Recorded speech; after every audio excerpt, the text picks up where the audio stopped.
6 মাস পর নিজের উধাও হওয়া স্বামীর আচানক দর্শন পেয়ে চমকালো তিরু। স্থির রূপে থাকাকালীন ও টের পেল নিজ দেহের অস্বাভাবিক কাঁপুনি। ক্ষীণ দূরে তার স্বামী উপাধি পাওয়া মানুষটা বসে মিষ্টি হেসে কথা বলছে, তো মাঝে মধ্যে অধৈর্যরা সিক্ত করছে কোমল পানীয় দ্বারা। রেজিস্ট্রি হওয়ার দিন হতেই লাপাত্তা ছেলেটা। রেজিস্ট্রি পেপারে নিজের নামটা লেখার পরপরই সম্পূর্ণ উধাও। কোথাও তার চিহ্নটুকু খুঁজে পাওয়া পায়নি কেউ। আজ তার লাপাত্তা হয়ে যাওয়ার 6 মাস পেরোলো। এতদিন পর লোকটার দর্শন তিরু পেল কোথায়? প্যারিসের এক কফি শপে। সম্মুখে পা ফেলে এগোলো তিরু। অনেক অনেক প্রশ্ন জমে রয়েছে, অনেক কিছুর হিসাব নেওয়ার আছে যে লোকটার থেকে। তিরুর সাথে সংসার যখন সে করবেই না, তবে বিয়ে কেন? কেন বিয়ে করে তার জীবনটা এক গণ্ডিতে থামিয়ে দিল এই ছেলে? কেমন আছেন স্বামী সাহেব? তিরুর রক্তিম করা কণ্ঠ, শান্ত চাহনি, অথচ অন্তরালে তার অনল জলমান। রাদিফ অতীব গুরুত্বপূর্ণ আলাপে মশগুল। মেয়েলি কণ্ঠস্বর শুনে খানিকটা বিরক্তি নিয়েই পিছন ফিরে তাকালো ও। তিরুকে দেখে স্বভাবসুলভ হাসল, বলে উঠল, আরে তুমি বসো, কফি খাবে? অর্ডার দিব। এবার যেন তিরুর আকাশ হতে ছিটকে পড়ার পালা। বিস্ময় নির্বাক চাহনি ওর। রাদিফ বলল, কি মাত্র? কি অদ্ভুত ছেলেটার ব্যবহার, যেন তিরু তার শত জনমের পরিচিত এক রমণী। প্রতিদিন তাদের মাঝে আলাপচারিতা হয়, তাদের চেনাজানা তো রয়েছে, তবে তা স্বাভাবিক কি? ওহু, অস্বাভাবিক। তিরুকে ধোকা দিয়েছে রাদিফ, বিয়ে করে ফেলে এসেছে, কোনো খোঁজ খবর অবধি নেয়নি। এখন রাদিফের উচিত তিরুকে দেখে বিচলিত হয়ে পড়া, ভীত হওয়া। অথচ ছেলেটার প্রতিক্রিয়া তো দেখো, কি সুন্দর কফি সাজছে, তার পাশে বসতে বলছে, আবার চোখের দৃষ্টিও কি নিদারুণ শীতল। জল্পনা কল্পনার ইতি টেনে তিরু বসলো রাদীপের বাঁ পাশে। মুঠোফোনটা শব্দ করে রাখলো কাছের টেবিলে। পা দুলাতে দুলাতে শুধালো, আমি কোনো কাপুরুষের অফার গ্রহণ করি না। Extremely sorry. Extremely sorry. বিয়ে করে যে দেশে বউ ফেলে এলেন, কেন শুনি তো? বউয়ের ভরণ পোষণ চালাতে পারবেন না বলে? তাহলে বিয়ে করলেন কেন? নাকি অন্য ব্যাপার রয়েছে? গার্লফ্রেন্ড আছে আপনার? বিয়ে করে নিয়েছেন তাকে, নাকি লিভ ইন টুগেদারে আছেন? রাদিফ খুঁটিয়ে খুঁটিয়ে দেখছিল তিরুকে।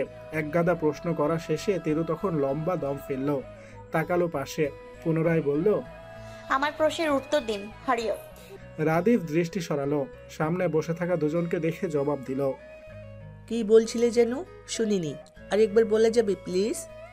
বিধাতা ধৈর্য জিনিসটা খুব কমে দিয়েছেন তিরুর মাঝে। ধৈর্যহীন মেয়েও খুব অল্পতেই চেঁচিয়ে ওঠে, রাগারাগি করে। এ পর্যায়েও এমনটা হলো, চেঁচালো ও। ট্রাস্ট মি, যদি এটা পাবলিক প্লেস না হতো না, আমি আপনাকে মেরে হাড্ডি ভেঙে ফেলতাম। নাটক করেন আপনি। হ্যালো বন্ধুরা, কিছু সমস্যার কারণে এই গল্পের বাকি পর্বগুলো এই চ্যানেলে আপলোড করা হবে না। আপনারা যদি এই গল্পের বাকি পর্বগুলো শুনতে চান, তাহলে এখনই ভিডিও ডিসক্রিপশন বক্স থেকে আমাদের মনের কথা ইউটিউব চ্যানেলটিতে চলে যান এবং সেখান থেকে শুনে নিন এই গল্পের বাকি পর্বগুলো। আর হ্যাঁ, এই গল্পের দ্বিতীয় পর্ব কিন্তু ইতিমধ্যে আপলোড হয়ে গেছে, তাই দেরি না করে এখনই ভিডিওর ডিসক্রিপশন বক্স থেকে চলে যান আমাদের মনের কথা ইউটিউব চ্যানেলে এবং শুনে নিন এই গল্পের দ্বিতীয় পর্ব। ধন্যবাদ সবাইকে। বিয়ের পর 6টা মাস উধাও ছিলেন, আজ দেখা হওয়ার পর নাটক শুরু করেছেন। অতঃপর তিরুর সেই আকাঙ্ক্ষিত রূপ, রাদিফের বিচলতা দেখা গেল। হাঁসফাঁস করে উঠল রাদিফ, আশপাশে তাকিয়ে নিচু গলায় অনুরোধ করল, তিরু প্লিজ চেঁচিও না, পাবলিক প্লেস এটা। চলো আমরা বাইরে গিয়ে কথা বলি, তোমার ভুল হচ্ছে অ্যাকচুয়ালি। তিরু তেরে এলো। কি ভুল হচ্ছে? হ্যাঁ, কোনো ভুল হচ্ছে না আমার, ভুল আপনার হয়েছে। এখন সেই ভুল করার শাস্তি পাবেন। ক্যাফেটেরিয়া থমথমে, ব্যস্ত মানুষজনের মাঝে গুঞ্জন উঠেছে, আবার কেউ কেউ নিজেদের মতো রয়েছে। রাদিফ তিরুর সামনে বসে থাকা ভিনদেশি দুই তরুণ তরুণী তখন ড্যাব ড্যাব করে তাকিয়ে, ভাষা বুঝতে না পেরে বোকার মতো তাকিয়ে আছে কেবল। রাদিফ এবার তাদের পানে তাকালো, আদেশ করে বলল, you guys leave to rest the meeting and here. দুজন উঠে দাঁড়িয়ে বিদায় জানালো। প্রস্থান করবে তৎক্ষণাৎ তিরু চটপট কণ্ঠে চেঁচালো, কেন ওরা যাবে? ওদের উচিত আপনার আসল রূপ দেখা। ওদের যেতে নিষেধ করুন এক্ষুনি। তিরুর বাম হাত চেপে ধরে রাদিফ হাতের ইশারায় চলে যেতে বলে দুজনকে। তারা প্রস্থান করতেই রাদিফ থমথমে কণ্ঠে বলল, তিরু তোমার কোথাও ভুল হচ্ছে, তুমি যাকে ভাবছো আমি সে নই, আমি তার কাজিন রাদিফ। তোমার বিয়ে হয়েছিল সাদিফের সঙ্গে, একবার আমায় ভালো করে দেখো তো, আমি সে কিনা যার সঙ্গে তোমার বিয়ে হয়েছিল। ছটফটে তিরু স্থির হলো। জোহরি চোখে পরখ করতে লাগলো রাদীপের মুখশ্রী। আচানক থমকালো সে। কি আশ্চর্য, এটা কি এত মিল চেহারার? এতক্ষণ বাদে সূক্ষ্ম দৃষ্টিতে পরখ করতেই বোঝা যাচ্ছে মূল পার্থক্য। সাদিফের গায়ের রং ফর্সা বাদামি বর্ণের, আর সেখানে রাদীপ ধবধবে ফর্সা। চোখ, চেহারার গড়ন একই রকম দেখতে হলেও পার্থক্য লুকিয়ে রয়েছে অধরের মাঝে। অধরের গড়ন কিয়ত ভিন্ন। রাদীপ তিরুর স্তব্ধতা দেখে শুধালো, তোমার মতো ভুল অনেকেরই হচ্ছে, কিন্তু একটু খেয়াল করে দেখলেই বোঝা যায় আমরা দুজন সম্পূর্ণ আলাদা দুটি মানুষ। আমার খালাতো ভাই হয় সাদিফ। দুইজন দুই নারীর গর্ভে জন্মগ্রহণ করেও কিভাবে চেহারার গড়নের এতটা মিল নিয়ে জন্মেছে তার হিসাব মেলাতে পারছে না তিরু। এটা কি আদৌ সম্ভব? মাথা ঝাঁকালো ও। জিজ্ঞেস করলো, আপনার ভাই সে কোথায়? আমায় বিয়ে করে কোথায় পালিয়েছে সে? যদি উধাও হতেই হতো তবে বিয়ে কেন করলো আমায়? রাদীফের মুখবয়ে চিন্তার লেশ। সে ভাবছে কিছু, ভাবনার অন্তে থাকাকালীন বলে উঠল, সাদিফ প্যারিসে আছে 6 মাস যাবত। চোখ মুখ শক্ত হলো তিরুর। আমি তার সাথে দেখা করতে চাই। এক্ষুনি আমার তার কাছে নিয়ে চলুন। এক্ষুনি আমায় তার কাছে নিয়ে চলুন। যদি না নিয়ে যান তাহলে আমি আপনাদের দুই ভাইয়ের নামে প্যারিসে মামলা করে বসবো কিন্তু। রাদীফ খানিকটা হাসার চেষ্টা করলো। রিল্যাক্স, নিয়ে যাচ্ছি তোমায়, এতটা হাইপার হওয়ার কিছু নেই। বাট আই থিঙ্ক কোথাও ভুল হচ্ছে তোমায়। সেদিন তো আমাদের রেজিস্ট্রি হলো, সে সময় পর কি কোনো লেটার পাওনি? ভ্রুদয়ের মাঝে সরু ভাঁজ ফেললো তিরু। প্রশ্ন ছুড়ল, কিসের লেটার? সে লেটার যেখানে রয়েছে তোমার সব প্রশ্নের উত্তর। যাই হোক, আমার মনে হচ্ছে কোথাও একটা গন্ডগোল হয়েছে। সাদীপ তোমাকে বুঝিয়ে বলবে, চলো তবে। প্যারিসে চলমান শীতের তাণ্ডব। শুভ্র বরফে ঢাকা সড়ক থেকে শুরু করে বাড়ি ঘর, রাস্তার গুটি কয়েক মানুষ সরকার হতে সতর্কতা জারি করা হয়েছে। ঘরে থাকতে বলা হচ্ছে সবাইকে, বিধায় অন্তত জরুরি প্রয়োজন ছাড়া বাইরে নেই কেউই। রাদীপ পার্কিং লটে এসে গাড়িতে বসলো। ধূপধাপ দরজা খুলে লাগিয়ে রাদীপের পাশে বসলো তিরুও। কিছু বিরক্ত হলো রাদীপ। মেয়েটা একটু বেশি করছে না? রাগ হলে রাগ ঝাড়বে সাদিফের উপর, কেন তার উপর এতটা রেগে এই মেয়ে? আশ্চর্য। গাড়ি চলছে মৃদু গতিতে। পৌঁছাতে বেশিক্ষণ লাগলো না, মাত্র 15 মিনিটের পথ। বাসায় প্রবেশ করতেই তিরু ছটফটিয়ে উঠল। কোথায় সাদিফ? কোথায় আপনার ভাই? জলদি ডাকুন তাকে। রাদীপ ধীরে সুস্থে বলল, বসুন, ও এখন বাসায় থাকে না, আসছি হয়তো। জায়গাটা ছেড়ে চলে গেল রাদীপ। চঞ্চল তিরুকে দ্বিতীয়বার কোনো প্রশ্ন করার সুযোগ অবধি দিল না। তিরু বসে রইল সেখানটাতেই। ভাবল অতীত। বিয়ে হওয়ার পর যখন সাদিফ উদাও হলো তখন প্রায় দিশেহারা হয়ে গিয়েছিল তিরু। কি থেকে কি হলো বুঝে উঠতেই পারল না। এর মধ্যে সাদিফের পরিবার বলতে শুধুমাত্র তার দাদি ব্যতীত আর কেউ নেই। সাদিফ উদাও হওয়ার 5 দিন পরে তিনি মারা যান। তারপর সবকিছু কেমন অবিন্যস্ত হলো। তিরু পেল না সাদিফের খোঁজ খবর। ছেলেটার খোঁজ নিবে তার কোনো মাধ্যমই রইল না। আশপাশ দেখার মাঝে হঠাৎ তার নজরে এলো সামনে পড়ে থাকা ফলের মাঝে রাখা ছুরিটা। সে উঠে দাঁড়িয়ে হাতে নিল ছুরিটা, চট করে ব্যাগে পুরে নিল। কোনো রকম বিপদ দেখলেই কাজে লাগানো যাবে ভেবে নিজের কাছে রাখা। সাদিফকে তো আর ঠিক মতো চেনা নেই তার। লোকটা যদি তার ক্ষতি করতে চায়, ভিতুর মতো পালিয়ে যাওয়ার মেয়ে নয় সে।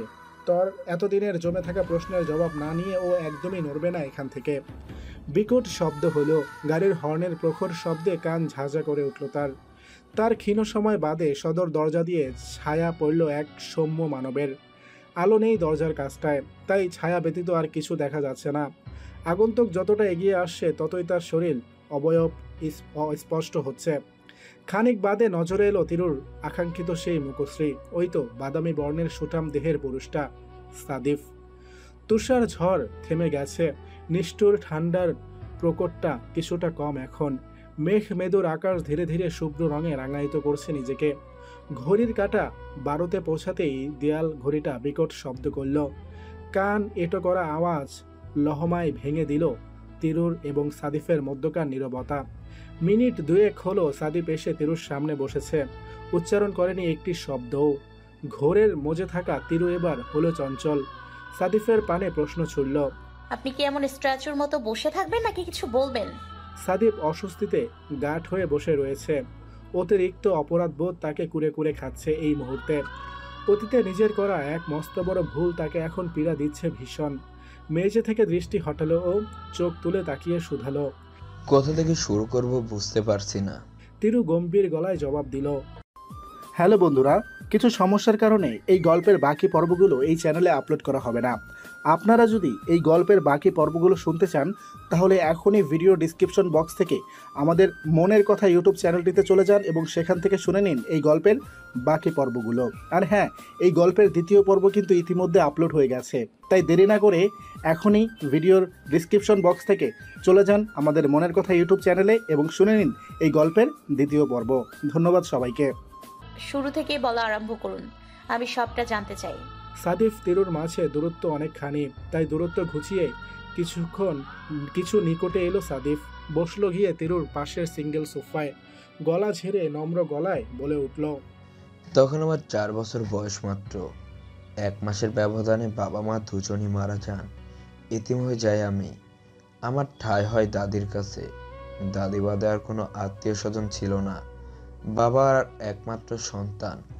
মায়ের ভাই বোন থাকলেও বাবা মাকে পালিয়ে বিয়ে করায় ত্যায্য করা হয় আমার মাকে তার পরিবার হতে। শুরুতে ভালোই কাটছিল দিনকাল দাদির কাছে। স্কুলে যেতাম, পড়াশোনা করতাম, দিন শেষে ভালোই ছিলাম। কিন্তু এই ভালো থাকার সমাপ্তি ঘটে যখন আমি ক্লাস 5-এ পড়ি। হঠাৎ করে বলা নেই কওয়া নেই দাদি আমার পড়াশোনা বন্ধ করে দেন। কারণটা তিনি নাকি আমার পড়াশোনার খরচ চালাতে পারছেন না। অথচ আমি পড়তাম সরকারি স্কুলে।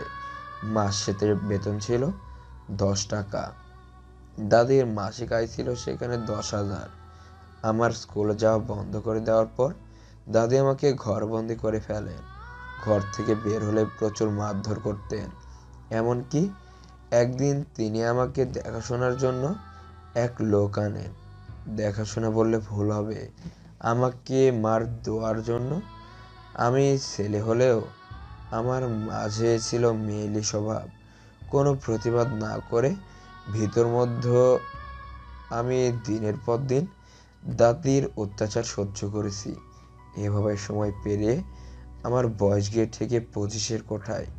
পরিপূর্ণ একজন পুরুষ, তবুও বোধহয় পুরুষ নই। আমি তখন সম্পূর্ণরূপে একজন মানসিক রোগী।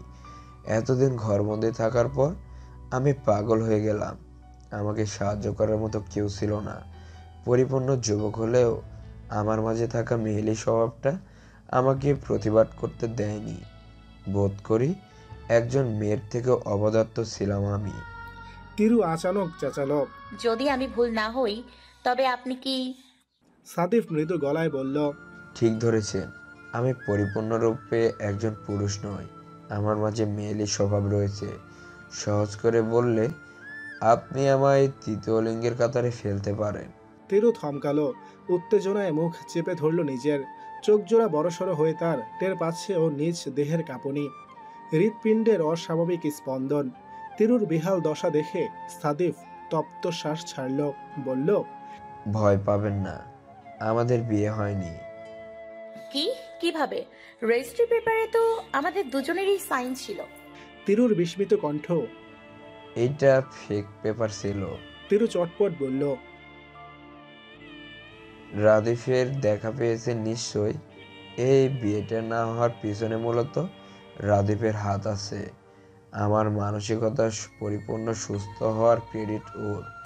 25 বছর যখন কেটে গেল তখন হুট করে আমাদের বাসায় কাজের লোক আনা হয়। তার ফোনটা দিয়ে বলল আমার ভাইয়ের কথা বলতে চায় আমার সাথে। সে ভাই ছিল রাদীপ। কাজের লোকটা ভালো ছিল খুব, আমায় স্নেহ করত।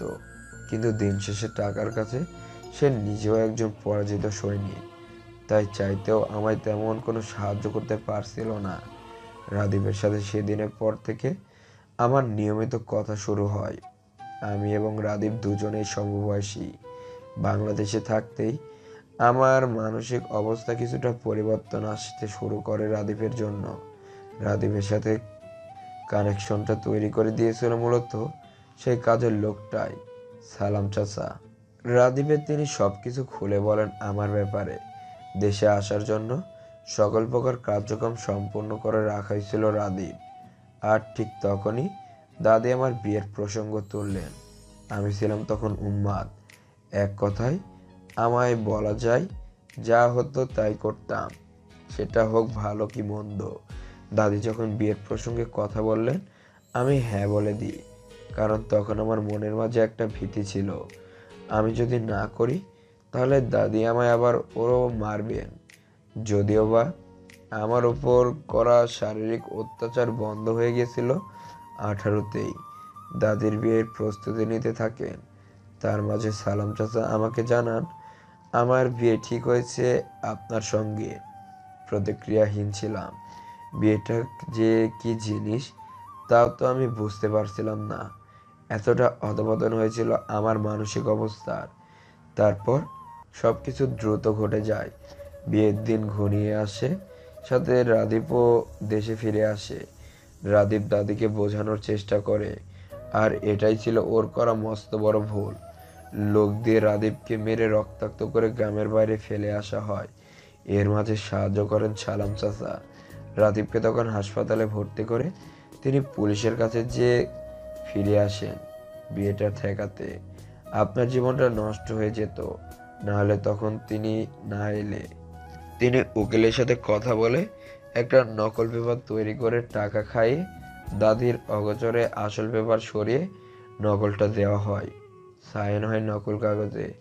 তারপর রাদীপ ফিরে আসে রাতেই। এসে থানায় কেস করতে চাইলে সালাম চাচা বাধা দিয়ে এদিকটা তিনি দেখে নেবেন বলে আমাকে নিয়ে চলে যেতে বলেন। রাদীপ তার কথা মেনে সেদিন রাতে বাংলাদেশ ছেড়ে আমাকে প্যারিসে নিয়ে আসে। পাসপোর্ট ভিসা আগে থেকে ম্যানেজ করা ছিল আমার। আসার পূর্বে নকল কাগজের সাথে বিস্তারিত লিখে একটা চিঠিও দিয়ে আসি, কিন্তু ওই কাগজটা কেন যে আপনার কাছে এসে পৌঁছালো না, সে রাতের পর থেকে সালাম চাচাও লাপাত্তা। সালাম চাচা ওদা হওয়ার পর বাংলাদেশে তখন কি হচ্ছে কি না হচ্ছে তা আর জানা হয়নি। রাদীপ পুরো ব্যাপারটা ভুলে তখন আমাকে সুস্থ করতে লেগে পড়ে। তিরু হতবিহ্বল নির্বাক। স্মরণ করার চেষ্টা করলো সে সাদিফের দাদি ডালিয়া বেগমের মুখশ্রী। অমন সরল সহজ দেখতে মানুষটা এতটা নিকৃষ্ট মনের অধিকারী তা তিরুর মানতে কষ্ট হলো। ও প্রশ্ন করল, আপনার দাদি আপনার সাথে এমনটা কেন করতেন? সঠিক কারণটা জানা আছে আপনার? আর উনি যে আপনার উপর এতটা অত্যাচার করলেন, আপনার রাগ হয় না ওনার প্রতি? এতটা নর্মালি কথা বলছেন কি করে? সাদিফ দীর্ঘশ্বাস ফেলল। সঠিক কারণটা তো জানা নেই, তবে আন্দাজ করলে আমার জেন্ডারগত সমস্যার কারণে বোধহয় এমনটা করতেন। দাদির সেকেল মানুষ, ও তারপর ওইটা ছিল গ্রাম্য। আমার সমস্যাটা জানলে নিশ্চিত পাড়া প্রতিবেশী তাকে খোঁচা দিত, যা তিনি চাচ্ছিলেন না। তিনি ঠাট জৌলুস বজায় রেখে চলা মানুষ। আর রইল শেষ প্রশ্নের উত্তর। দাদি মারা গেছেন তিরু। মৃত মানুষের ওপর কি রেগে থাকা শোভা পায়? তবে আমি ওনাকে আকস্মিক মৃত্যুটা মেনে নিতে পারছি না। উনি আমার অনেক প্রশ্নের উত্তর না দিয়েই চলে গেলেন। ওনার মৃত্যুটাও অস্বাভাবিক। কিছুক্ষণের মৌনতা। মিনিট 6 পর মৌনতায় ধস নামালো সাদিফ। করুণ গলায় শুধালো, আমি অত্যন্ত দুঃখিত তিরু। মানসিকভাবে সুস্থ হয়েছি আমি মাত্র 2 সপ্তাহ হলো। সুস্থ হওয়ার পর উচিত ছিল বাংলাদেশে আপনার পরবর্তী অবস্থা সম্পর্কে খোঁজ নেওয়া, কিন্তু আমি তা করিনি। মাফ করবেন আমায়। আপনি এতদিন আমায় প্রতীক্ষায় ছিলেন। প্রতীক্ষা শব্দটা সূচের মতো গায়ে এসে লাগলো তিরুর। নিজের রূপে ফিরল ও। মুখবয়বে কাঠিন্যতা টেনে বলল, আমি অবশ্যই আপনার প্রতীক্ষায় ছিলাম না। আমার জীবন থেমেও ছিল না, বরং আমি এখন অনেকটা এগিয়ে গিয়েছি। সত্যি বলতে আপনি উধাও হওয়ার পর আপনাকে কাপুরুষ বলেই আমি সম্বোধন করতাম। তখনকার ধারণা অনুযায়ী আমি অ্যাকচুয়ালি আপনার দেখা পেতে চাচ্ছিলাম, প্রশ্নের জবাবের জন্য। That's it. যাই হোক, ভালো থাকবেন। আমাদের আর কোনোদিন দেখা না হোক, এটাই চাওয়া। তিরু বেরিয়ে এলো। বাহিরে কেবল তখন শুভ্রতার রাজ। বাতাসে কি নিদারুণ প্রশান্তি উড়ছে। দুহাত দুদিকে মেলে বুক ভরে শ্বাস টানলো তিরু। স্বাধীনতা এত সুন্দর বুঝি, এতটা আদরে প্রশান্তিদায়ক। আজ হতে সে স্বাধীন পূর্ণরূপে। এতদিন না চাইতেও তার জীবনটা বিয়ে নামক অধ্যায়ে আটকে ছিল। আজ সব আটকে থাকার মুক্তি। বাংলো থেকে বেরিয়ে যেতে যেতে তিরুর দেখা মিলে রাদিফের সাথে। গুনগুন করে গান গাইতে গাইতে রাদিফ এগিয়ে আসে ধীর পায়ে। তিরুকে দেখে তার গুনগুন করা বন্ধ হলো। এগিয়ে এলো সে তিরুর নিকটে। চলে যাচ্ছেন? তিরু বিরক্ত হলো। বিরক্ত মাখা গলায় শুধালো, না তো, থেকে যাচ্ছি। এখন বালিশ কাঁথা আনতে যাচ্ছি পার্মানেন্টলি এখানে থাকার জন্য। রাদিফ থতমত খেলো, তবে প্রকাশ করলো না। পূর্বের সুরে বলে উঠল, আরে আমরা এত গরিব না, বালিশ কাঁথা নিয়ে যেতে হবে না, এভাবেই থাকুন। রাদিফকে পাশ কাটিয়ে চলে গেল তিরু। পেছন থেকে তৎক্ষণাৎ চেঁচালো রাদিফ, ম্যাডাম কোথায় থাকেন? প্যারিসে। তিরু পেছনে তাকালো। তা আপনার জেনে কাজ কি? সুন্দরীরা কোথায় থাকে তা জানা রাদিফ আহসানের একান্ত দায়িত্ব। হ্যালো বন্ধুরা, কিছু সমস্যার কারণে এই গল্পের বাকি পর্বগুলো এই চ্যানেলে আপলোড করা হবে না। আপনারা যদি এই গল্পের বাকি পর্বগুলো শুনতে চান, তাহলে এখনই ভিডিও ডিসক্রিপশন বক্স থেকে আমাদের মনের কথা ইউটিউব চ্যানেলটিতে চলে যান এবং সেখান থেকে শুনে নিন এই গল্পের বাকি পর্বগুলো। আর হ্যাঁ, এই গল্পের দ্বিতীয় পর্ব কিন্তু ইতিমধ্যে আপলোড হয়ে গেছে, তাই দেরি না করে এখনই ভিডিওর ডিসক্রিপশন বক্স থেকে চলে যান আমাদের মনের কথা ইউটিউব চ্যানেলে এবং শুনে নিন এই গল্পের দ্বিতীয় পর্ব। ধন্যবাদ সবাইকে। তিরু হতবাক, চট জলদি পা চালিয়ে চলে এলো সেখান থেকে। রাদিফকে তার ভারী অদ্ভুত লাগে। ছেলেটা নিশ্চয়ই সাদিফের সাথে থাকতে গিয়ে নিজেও পাগল টাগল হয়ে গেছে। তানহা বিলাপ করে কাঁদছেন। মায়ের কান্না দেখে তিরু তখন মহাবিরক্ত। ও রাগলো এবার, চটে গিয়ে বলল, থামো তো মা, এত কাদার কি আছে? যেভাবে কাঁদছো মনে হয় আমি মারা গেছি। আমি মারা গেলেও তো মনে হয় না এভাবে কাঁদতে। তানহা কান্নারত অবস্থায় মেয়েকে ধমকালেন, চুপ কর, সব সময় ফাজলামো। কি যে পাপ করেছিলাম আল্লাহ জানেন, যেই পাপের শাস্তি তিনি আমার মেয়েকে দিচ্ছেন। তোর নীরা খালাকে কত আপন ভেবেছিলাম, ও আমার চাচাতো বোন হয়ে আমার এত বড় ধোকা দিল। নীরার ভরসাতেই তো অতটা খোঁজ খবর না নিয়ে তোকে এখানে বিয়ে দিব বলে ঠিক করলাম। দুনিয়াতে কারোর উপর আস্থা রাখতে নেই, আজ তোর বাবা নেই বলে এই দিন দেখতে হচ্ছে। কাছের আত্মীয় স্বজনও তো নেই, নীরা দুঃসম্পর্কে বোন, ওর ওপর কেন যে ভরসা করতে গেলাম আমি আল্লাহ। তিরু হাই তুলল। বলেছিলাম আমি। আর এই সব আত্মীয় স্বজনের নাম জীবনেও যদি মুখে নিয়েছো তুমি, আত্মীয় স্বজন নেই, ভালো হয়েছে। তোমার আর বাবার সম্পত্তি আমি একা বসে বসে খাবো। তানহা কাঁদছেন। তিরু মায়ের কান্না দেখতে দেখতে চোখ মুছে নিল। এই যে এসব ঘটনা তার কিছুটা অবগত ছিল সে। সাদিফ মানসিক রোগী তা তিরু জানত, খবর নিয়ে জানতে পেরেছিল। মাকে বলে লাভ হয়নি, কারণ এর পূর্বে উল্টোপাল্টা বলে তিনটা বিয়ে ভেঙেছে সে। তানহা তা জানতে পেরে চতুর্থবার তাকে আর বিশ্বাস করেনি। তিরু সাদিফের সত্যতা তানহার নিকট টেনে হিঁচড়ে এনে পেশ করতেও পারেনি, কারণ বিয়ের দিন সকালে তাকে তানহা অবগত করেছিল আজ তার বিয়ে। অবশ্য সবটা পরে জাদুর মতো ঘটে যায়, বিয়েটা তো শেষে হলোই না। ঘটনার 1.5 মাস ভোরবেলা তিরু সবেমাত্র ঘুম থেকে উঠেছে। হুট করে কল এলো তার ফোনে। তিরু রিসিভ করা মাত্র ওপাশ হতে তানহা চট জলদি বলল, চটপট কবুল বলে ফেলতো তিরু, ছেলে কবুল বলে দিয়েছে, এবার তুই কবুল বললে বিয়েটা সম্পূর্ণ হবে। ঘুম ঘুম ভাবটা চট করে উবে গেল। তানহা অনবরত তাড়া দিচ্ছেন। তিরু তখন দিনের প্রথম আশ্চর্যজনক ঘটনাটা হজম করতে ব্যস্ত। মানে তানহা মাত্র তাকে কি বলল? বিয়ে কি এভাবে হয় নাকি? আশ্চর্য। তিরু রাজশাহী শহরের এক মফস্বল গ্রামে, যার বেড়ে ওঠা বহু সংগ্রাম করে। সেই ছোট্ট তিরু আর আজকের সাহসী তিরুর মাঝে রয়েছে বেশ পার্থক্য। বাবা নেই তার, তিনি মারা গেছেন। তিরুর তখন কেবল 5 বছর বয়স। নিকট আত্মীয় স্বজন তার থাকলেও তারা তিরুর খোঁজ খবর নিত না। তার কারণ তিরুর পরিবার ছিল অসচ্ছল। তিরুর চাচা ফুপু তাদেরকে ছোট নজরে দেখতেন দারিদ্র দুর্দশার কারণে। তানহার পছন্দ ছিল না তাই সে মেয়েকে নিয়ে এসে ওঠেন সেই মফস্বল গ্রামে। তারপর হতেই শুরু হয় লড়াই, বেঁচে থাকার লড়াই, এই পৃথিবীতে টিকে থাকার লড়াই। তিরুর জন্মের পর তানহার আর পড়াশোনা করা হয়নি। এতে যেন জীবন পরিচালনা করাটা ভারী দুষ্কর হয়ে পড়ে। তবুও দমেনি তানহা। গাধার খাটুনি খেটে মেয়েকে প্রতিষ্ঠিত করেছে, যথেষ্ট পরিমাণে সম্পদের মালিক হয়েছে। তিরুকে রাজশাহী বিশ্ববিদ্যালয়ে পড়িয়েছে, শেষে মাস্টার্স করতে দেশের বাইরে পাঠিয়েছে। এত সব প্রাপ্যি সহজে হাতছানি দেয়নি। কিনা সহ্য করেছে তানহা, বাজে লোকের উপদ্রব, প্রতিবেশীর কটু কথা, আরও কত কি। তবুও সে ছিল শক্ত মানুষ, তাই তো এত দূর অবধি তার আশা। আর্থিক সচ্ছলতা আসতে শুরু করে দ্রুতই।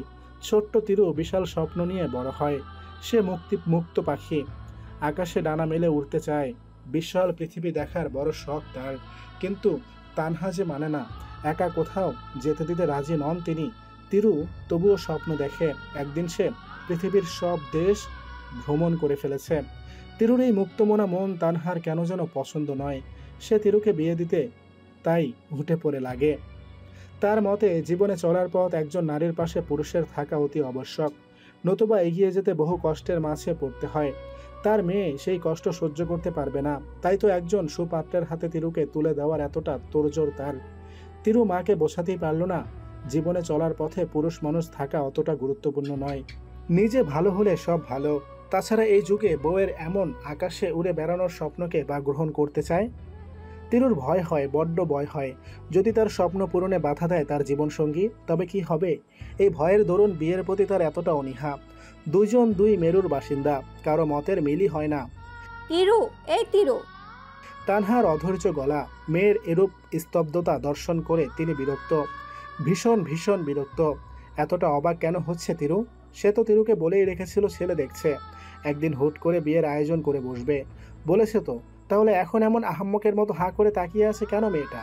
আশ্চর্য। তিরু হুঁশে এলো, ছটফটিয়ে বলল, বিয়ে? আর ইউ সিরিয়াস মা? এখন বিয়ে? তুমি আমাকে কবুল বলতে বলছো? তানহা বিরক্তি মাখা গলায় শুধালেন, হ্যাঁ, এখনই বিয়ে।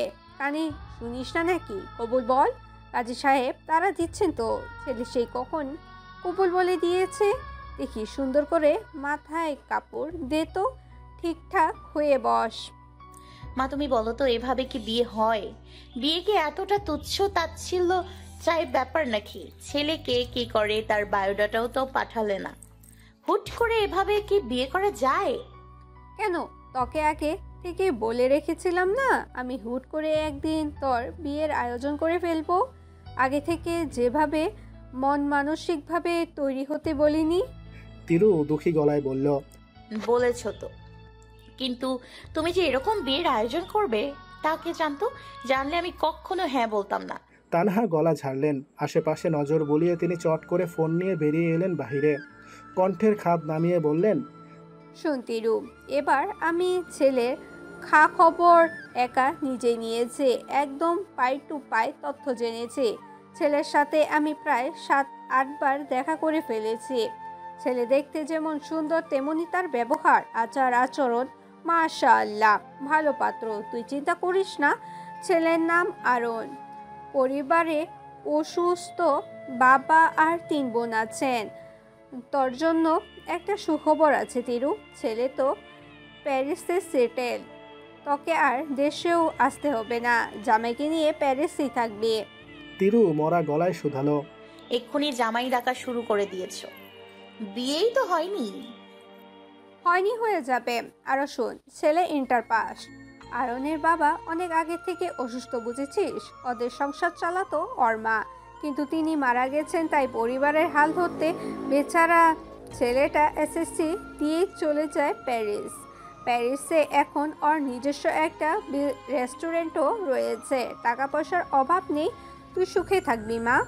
তিরু গম্ভীর কণ্ঠে বলে উঠল, টাকা পয়সা কখনো সুখ এনে দিতে পারে না আম্মু, যদি না মানুষটা ভালো হয়। আর ছেলে ইন্টার পাস, আমি মাস্টার্স করছি আম্মু। তানহা থমকালেন, যেন চক্ষুজোড়া বড়সড় করে তাকালেন তিনি তিরুর পানে। তানহার এরূপ প্রতিক্রিয়া দেখে তিরু হতভম্ব। সে কি কোনো ভুল কথা বলে বসলো কি?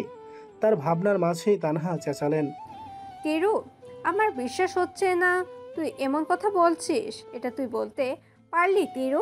ছেলেটা ইন্টার পাস বলে তুই ওকে ছোট করলি? আল্লাহ তাআলা এই দিন দেখানোর জন্য আমায় বাঁচিয়ে রেখেছে। আমি তো বিশ্বাসই করতে পারছি না। এই শিক্ষা দিয়ে বড় করেছি তোকে, তুই অহংকার দেখালি? ভুলে যাস না আমাদের অতীত তিরু। তিরু বিচলিত হলো। মা রিল্যাক্স, ভুল বুঝছো তুমি আমাকে। আমার বলার মানে এটা ছিল না। আমি বলতে চাচ্ছিলাম ছেলে যেহেতু ইন্টার পাস, বিয়ের পর যদি আমার পড়ালেখা বন্ধ করে দেয়, যে সেই ইন্টার পাস, তার বউ কেন তার থেকে বেশি শিক্ষিত হবে? তানহা ভ্রু কুচকালেন। তোর কি মনে হয় তিরু আমি অমন টাইপের ছেলের কাছে তোর বিয়ে ঠিক করেছি? অত কষ্ট করে তোমাকে পড়াশোনা শেষ করিয়েছে, শেষে এসে পড়াশোনা বন্ধ করে দিতে নয় নিশ্চয়? তিরু ব্যর্থ সৈনিকের ন্যায় তাকিয়ে রইল। ইচ্ছে হলো এখন তানহাকে বিয়ের ব্যাপারে অস্বীকৃতি জানাতে পারত সে। হ্যালো বন্ধুরা, কিছু সমস্যার কারণে এই গল্পের বাকি পর্বগুলো এই চ্যানেলে আপলোড করা হবে না। আপনারা যদি এই গল্পের বাকি পর্বগুলো শুনতে চান তাহলে এখনই ভিডিও ডিসক্রিপশন বক্স থেকে আমাদের মনের কথা ইউটিউব চ্যানেলটিতে চলে যান এবং সেখান থেকে শুনে নিন এই গল্পের বাকি পর্বগুলো। আর হ্যাঁ, এই গল্পের দ্বিতীয় পর্ব কিন্তু ইতিমধ্যে আপলোড হয়ে গেছে, তাই দেরি না করে এখনই ভিডিওর ডিসক্রিপশন বক্স থেকে চলে যান আমাদের মনের কথা ইউটিউব চ্যানেলে এবং শুনে নিন এই গল্পের দ্বিতীয় পর্ব। ধন্যবাদ সবাইকে। তারপর হয়তো তানহা কিছুক্ষণ স্তব্ধ নেত্রে তাকে পরখ করত, অতঃপর বিদায় জানিয়ে কল কেটে দিত। স্বাভাবিক একটা ব্যাপার, কিন্তু তিরু জানে এই স্বাভাবিকতার পেছনে কতটা দুঃখ, পীড়া, বেদনা লুকিয়ে। মা যে ভীষণ কষ্ট পাবে, যে মা তাকে কোলে পিঠে করে এতটা সংগ্রাম করে বড় করে তুলে এত দূর অবধি নিয়ে এলো, তাকে কি কষ্ট দেওয়া যায়? তাকে কষ্ট দেওয়ার চিন্তা করাও তো পাপ, মহাপাপ। কাজী সাহেব অনর্গল কিছু বলে যাচ্ছেন। ভিডিও কলে আপাতত তানহা আর কাজী সাহেব ব্যতীত কাউকেই দেখতে পারছে না তিরু। অরুণ ইকবাল বাবা মুর্তজা ইকবাল 5 লাখ টাকা দেলমোহর ধার্য করিয়া তিরুনিমা আহসেনের নিকটে বিবাহ প্রস্তাব পাঠিয়েছেন। এই প্রস্তাবে আপনি রাজি থাকলে বলুন কবুল। তিরু অবিকল যন্ত্রের মতো আওড়ালো। কবুল। লহমায় তিরু বিয়ে করে ফেলল সম্পূর্ণ অপরিচিত অদেখা একজন মানুষকে। একবার, দুইবার, তিনবার, না, ফোন তুলছে না। তিরুর ধৈর্যের সীমা পেরোলো, রাগ হলো। প্রচণ্ড ক্ষোভে ফোনটাকে সামনে ছুঁড়ে মারবে, তৎক্ষণাৎ কল ব্যাক। শান্ত হলো তিরু, লম্বা লম্বা শ্বাস টানলো। অপর পক্ষের মানুষটার সাথে রেগে কথা বলার ইচ্ছে নেই। কিছুক্ষণ পর কল রিসিভ করলো ও। তিরুদি, ভালো আছো? নম্র গলা। তিরুর হৃদয় শীতল হলো। কোমল কণ্ঠে জবাব দিতে গিয়ে হয়ে উঠল গম্ভীর। মন্টু ঘোষ, টাকা পাঠাচ্ছি বিকাশে। আমাকে যেভাবে সাদিফের পার্সোনাল ইনফরমেশন এনে দিয়েছিলি সেভাবে আরেকজনের ইনফরমেশন জোগাড় করে দিতে হবে। মিন্টুর মুখশ্রী পাংশুটে বর্ণের হলো। ও অসহায় গলায় জিজ্ঞেস করলো, তুমি আবারও আমাকে মন্টু বলে ডাকছো দিদি? হ্যাঁ, এখন এসব কথা রেখে কাজের কথা আয়। তুমি কি অরুণ দাদার ইনফরমেশন চাচ্ছ এবার? তিরু কপালে সরু ভাঁজ ফেললো। তুই জানলে কি করে? মিন্টু হাসলো। এটা তো জানা কথা। যাই হোক, তিরু দিদি, অরুণ দাদার ইনফরমেশন জোগাড় করার কোনো প্রয়োজন নেই। দাদাকে আমি বেশ ভালো করে চিনি। দাদা যে কি একটা ভালো মানুষ তা ওনার সাথে পরিচিত না হলে জানতে পারতাম না। ইংরেজ সাহেবদের মতো ফটর ফটর করে ইংলিশে কথা বলতে পারে, ভারী ভদ্র লোক, দেখতেও ফিল্মের নায়কদের মতো। তোমার মা এবার একটা খাঁটি সোনা খুঁজে এনেছে। অরুণ দাদা দেশে এলে আমার সাথে দেখা করি। অরুণ দাদার চরিত্র ফুলের মতো পবিত্র। চোখ বন্ধ করে তার সাথে জুটিয়ে সংসার করা শুরু করে ফেলো। অরণ প্যারিসে নেই, ছুটিতে বাংলাদেশে গিয়েছে। আজ প্রায় 8 দিন হলো। 14 দিনের মাথায় প্যারিসে ফিরে আসবে, এমনটাই বলছিল তানহা। সকাল সকাল ফোন করে তিরু তানহার কথায় বিশেষ গুরুত্ব দেখায়নি। কথা শুনে হাই তুলে ফোন রেখে দিয়েছে। সে বর্তমানে স্থির হয়ে বসে ঘুম ঘুম ফোলা চোখে তাকিয়ে আছে সামনে।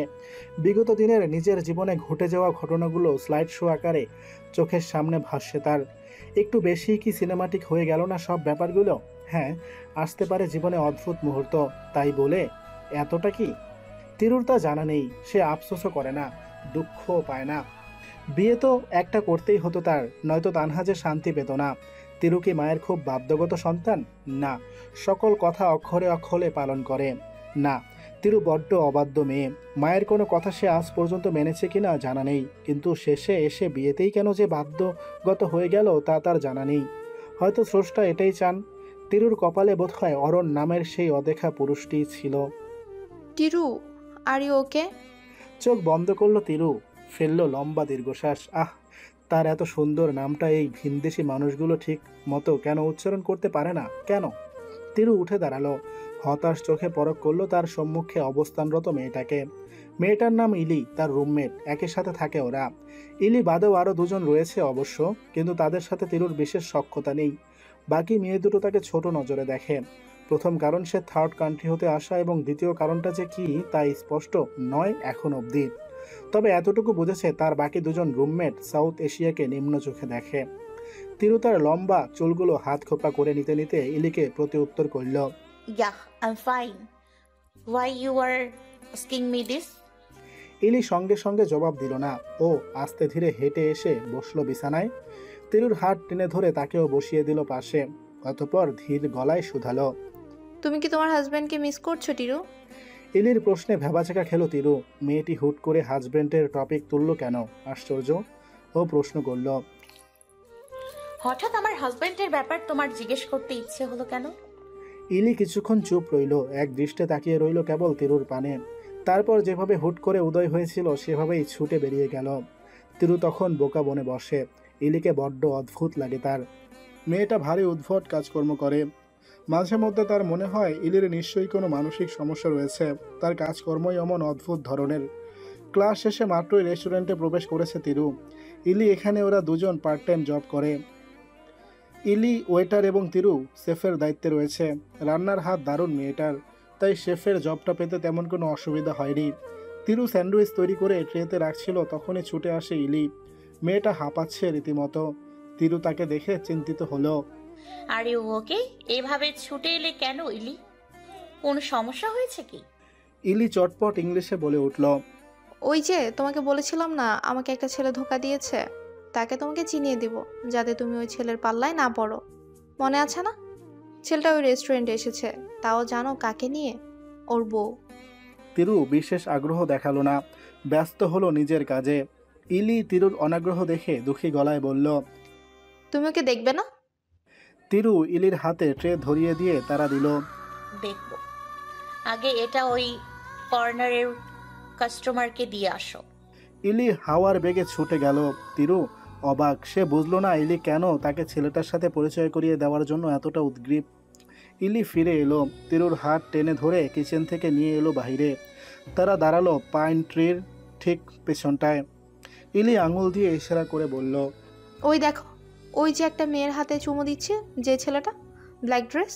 তিরু তাকালো, যতটা অনাগ্রহে তাকিয়েছিল সেটাকে গেল লহমায়। উক্ত ছেলেটি দেখেও থমকালো। রাদিফ ইলি তোতা পাখির মতো অনবরত বলতে লাগলো, চিনে রাখো শয়তানটাকে।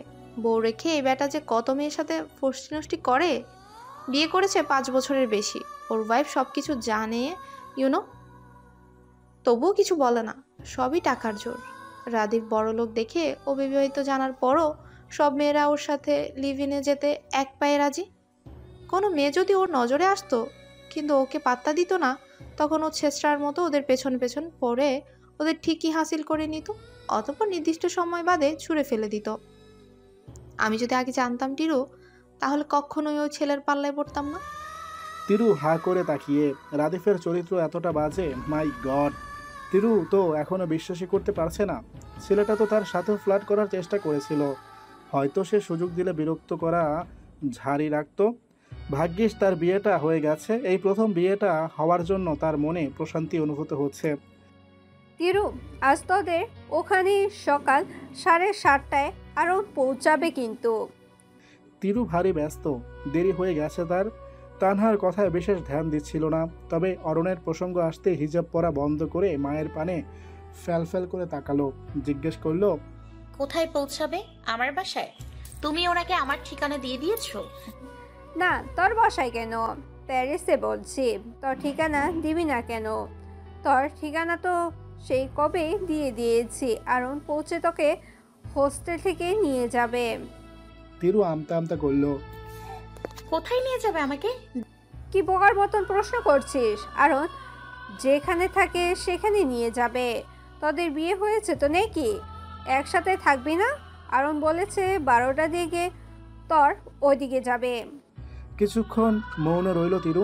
পরক্ষণই তারা দেখিয়ে বলে উঠল, দেরি হচ্ছে মা, রাখলাম। তিরু ইলিকে ডেকে বেরিয়ে পড়ে চটজলদি। এখন হেঁটে যেতে হবে প্রায় 15 মিনিটের পথ। হাঁটার মাঝে তিরুর মস্তিষ্কে কেবল ঘুরপাক খাচ্ছে অরণের কথা।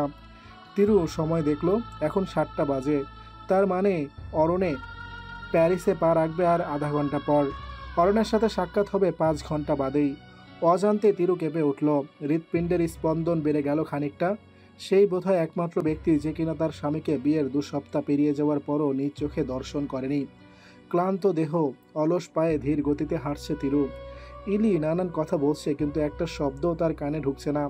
ভূমিতে দৃষ্টি এঁটে অবিন্যস্ত কদম ফেলেও ভারী ধীরে হাঁটছে। ইলি বিরক্ত হয় এতে, বলে, এত আস্তে হাঁটছো কেন টিরু? তিরু ম্লান গলায় শুধালো, আই এম টায়ার্ড। হোস্টেলের কাছাকাছি আসতেই তাদের সাক্ষাৎ হলো উইলির সাথে, তিরুর আরেক রুমমেট, যে তাকে দুই চোখে সহ্য করতে পারে না। হ্যালো বন্ধুরা, কিছু সমস্যার কারণে এই গল্পের বাকি পর্বগুলো এই চ্যানেলে আপলোড করা হবে না। আপনারা যদি এই গল্পের বাকি পর্বগুলো শুনতে চান তাহলে এখনই ভিডিও ডিসক্রিপশন বক্স থেকে আমাদের মনের কথা ইউটিউব চ্যানেলটিতে চলে যান এবং সেখান থেকে শুনে নিন এই গল্পের বাকি পর্বগুলো। আর হ্যাঁ, এই গল্পের দ্বিতীয় পর্ব কিন্তু ইতিমধ্যে আপলোড হয়ে গেছে, তাই দেরি না করে এখনই ভিডিওর ডিসক্রিপশন বক্স থেকে চলে যান আমাদের মনের কথা ইউটিউব চ্যানেলে এবং শুনে নিন এই গল্পের দ্বিতীয় পর্ব। ধন্যবাদ সবাইকে। উইলিকে দেখে দ্রুত পা চালালো তিরু। মেয়েটার আশেপাশে থাকতে তার ভালো লাগে না, কিভাবে যেন তাকায়, যেন তিরু এলিয়েন অথবা আবর্জনা কোনো। অদ্ভুত ব্যাপার হচ্ছে, তিরুকে সর্বদা উপেক্ষা করে চলা উইলি তিরুকে দেখা মাত্র তার দিকে ছুটে আসে। তিরুর নিকট পৌঁছে ও লম্বা শ্বাস টেনে বলে উঠল, তিরু, তোমার সাথে কেউ দেখা করতে এসেছে। তিরু প্রশ্ন করল, কে? ওনার নাম অরণ, গার্ডেনে অপেক্ষা করছে তোমার জন্য। মাদার তাকে হোস্টেলে যেতে দেয়নি। তিরু চমকায়, লোকটা এসেও পড়েছে। ইলিকে রেখেই তিরু পা বাড়ালো। কি আশ্চর্য, কি আশ্চর্য, তার এত অস্বস্তি হচ্ছে কেন? পা যেন চলছেই না। প্যারিসে গ্রীষ্ম আসে ভারী নিয়ম করে, এখানে হুট করেই রোদ উঠে যায় না, হুট করেই দেখা মেলে না সূর্যের। তীব্র শীতের অধ্যায় শেষে উপসংহারে দেখা মেলে মিষ্টি রোদের। আচানক নয়, ধীরে ধীরে। সূর্য পুরো দমে উঠতেই প্যারিসে আরম্ভ হয় রোদ্দুরের তাজ। তিরুর গ্রীষ্মকাল ভারী পছন্দ, বিশেষ করে তার প্যারিসে গ্রীষ্মকালের আগমনের ব্যাপারটা খুব চমৎকার লাগে। বহুদিন যাবৎ অপেক্ষায় ছিল এই গ্রীষ্মের, কিন্তু হায়, আজ সেই কাঙ্ক্ষিত দিন এলেও তিরুর সেদিকে কোনো ধ্যানই নেই। তিরু হাঁটছে অবিরত কদম ফেলে। গার্ডেনে যেতে একটু সময় লাগে, লম্বা করিডোর পেরিয়ে তবেই গার্ডেন। অবশ্য করিডোরটাকেও ছোটোখাটো গার্ডেন বলা হলে ভুল হবে না। তিরু হাঁটার গতি বাড়ালো। কাছাকাছি আসতেই দেখলো অদূরে এক সৌম্য পুরুষ বেঞ্চের উপর একাকী বসে। ছেলেটার উল্টো পিঠ দেখা যাচ্ছে কেবল। লম্বা চওড়া ছেলেটার গায়ের রং দেখে তিরু ধারণা করল সেই ছেলেটিই অরণ। হ্যালো। তিরুর জড়তাপূর্ণ কণ্ঠ, তার দৃষ্টি এখন সামনে। তার কণ্ঠ শুনতেই ছেলেটা উঠে দাঁড়ালো। প্রথমবারের মতো ঘাড় ঘুরিয়ে তাকালো। তিরু দেখলো তাকে। না, তার সন্দেহ ভুল নয়, এটা নিশ্চিত অরণ হবে। পুরো বাঙালি ছেলেদের মতো দেখতে। তিরু স্থির, তার চোখজোড়া অচঞ্চল। কি আশ্চর্য, ছেলেটা তাকাতেই সে এমন ফ্রিজ হয়ে গেল কেন? ছেলেটিকে নিজের চাহনি থেকে সম্মোহন করে ফেললো নাকি? তিরু, রাইট? ভারী পুরুষালী গলা। তিরু যন্ত্রের মতো মাথা নাড়ালো, কিছু বলল না। কণ্ঠ দিয়ে বেরোলো না শব্দগুচ্ছ, জট পাকিয়ে যাচ্ছে যে সবকিছু। আসসালামু আলাইকুম, আমি অরণ। অরণ ক্ষীণ হেসে শুধালো। তিরু তখনও নড়চড়বিহীন। উহু, লোকটার চেহারায় আহামরি কোনো সৌন্দর্য নেই, স্বাভাবিক আর পাঁচজন বাঙালি ছেলের মতোই সাধারণ দেখতে, কিন্তু চোখ আর হাসিটা সম্পূর্ণ আলাদা। তিরুর গা কেমন শিরশিরিয়ে ওঠে। ও নিজেকে সামলে জবাব দেয়, আসসালামু আলাইকুম। অরণ ধার ধার চোখে চেয়ে জিজ্ঞেস করল, চিনলেন কি করে? আপনার আম্মু তো আমায় বলেছিল আপনি আমাকে দেখেননি। তিরুর অকপটে প্রতি উত্তর করল, বাঙালি মেয়েদের চিনতে অসুবিধা হওয়ার কথা কি? তা অবশ্য। ব্যাগ গুছিয়ে রেখেছেন কি? তিরু চমকালো। ব্যাগ গোছাবো কেন? আন্টি আপনাকে বলেনি আজ আমি আপনাকে আমার সাথে নিয়ে যাব আমার বাড়ি? না, আমাদের বাসায়। তিরু ইতস্তত গলায় বলল, অ্যাকচুয়ালি সামনে আমার এক্সামের সময়টাতে হোস্টেলে থাকলে ভালো হতো আর কি। সবার সাথে মিলেমিশে গ্রুপ স্টাডি করা যেত। অরণ চুপ করে রইল কিছুক্ষণ, অতঃপর মন্থর কণ্ঠে শুধালো, আমার ফুপি এসেছিলেন লিও থেকে আপনার সাথে দেখা করার জন্য। আপনি যদি এই সময় খুব বেশি ব্যস্ত না হন তবে কি একটু যেতে পারবেন? বেশি সময়ের জন্য না, জাস্ট একটু দেখা করেই চলে আসলেন না হয়।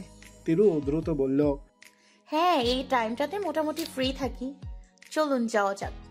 বলতেই তিরু থেমে গেল, পুনরায় আমতা আমতা করে শুধালো, আচ্ছা না, একটু থামুন। হ্যাঁ, আমি বরং ফ্রেশ হয়ে আসছি।